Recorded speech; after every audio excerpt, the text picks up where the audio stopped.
Okay, guys, I wanted to go over Harmony Drive, final numbers, what I did right, what I did wrong. Overall, it's a good project. Some things went better than I expected. Some things I made a mistake on. So I'll show you that.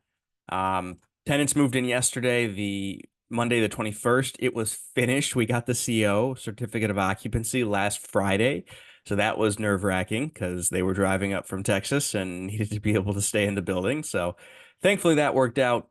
Here's the kitchen. I'm waiting for my property manager who moved them in yesterday to send me a thorough set of pictures, but that gives you an idea. It's a nice building for this market, especially 3 bed, 2.5 bath, 1 car garage, and these garage spaces are actually pretty large. This angle is misleading. It makes it look like the car's far too large. It is not. These are big garage spaces. So solid project, nice building. Tenants are moved in. That's all great. So total construction costs. This was the last draw I got. 86,457.73. That put the total at 403,429.58. And then now that it's done, I have to pay the last contracting fee, which will be another fee equivalent to that. 420, just over 420. And then I forgot about the appliances. So appliances were 46-ish $100. So call that 425. Okay. So all in construction was right around 425. Now that's slightly over budget. Budget was 420, but pretty close. So nothing to complain about. Now, this went better than expected as well. Waiting on the refi to finalize and appraisal and all that. That's happening right now, but I am locked in at a 6.125% interest rate, 30-year conventional mortgage. This is approximately what the payment is going to be. And the beauty of this is this market, the taxes are almost nothing. Insurance is pretty cheap. So all in, my payment should be $2,800 or $2,850. And it's rented at $2,050 per side. So 4,100. So there's legitimately a spread, right? You'll always hear me talking about how you can't predict cash flow on small residential buildings unless they're brand new. And this is brand new, so it is predictable. There aren't going to be repairs and expenses.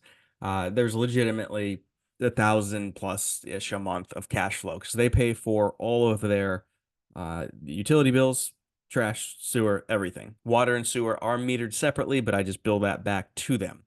So, you always put some aside for what ifs, but there's legitimately cash flow there every month.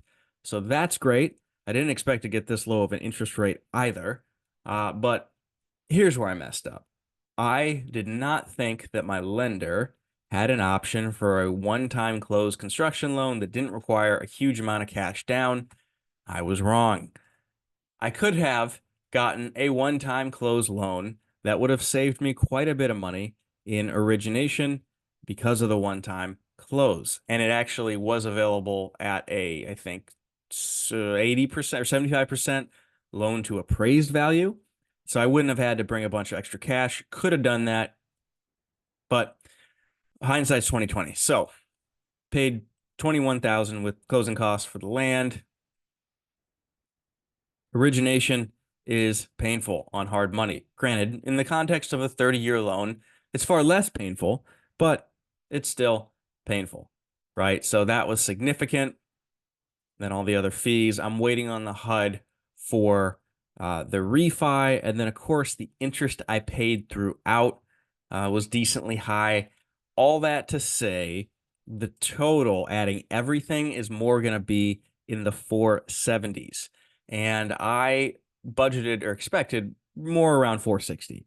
So I cost myself, I don't know, collectively probably 10 or $11,000, maybe 12, because of not using the one-time close and using hard money to originate this. Granted, it made it very, very easy to disperse draws and move through the process, but I shouldn't have done that. I should have done the one-time close loan, saved myself some money.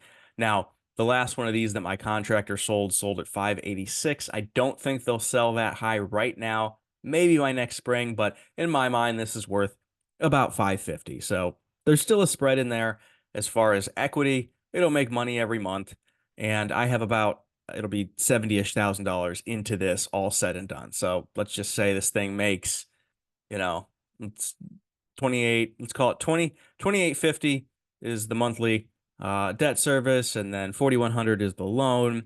There's what, 1,250 in there spread. Put 250 bucks aside for maintenance, whatever.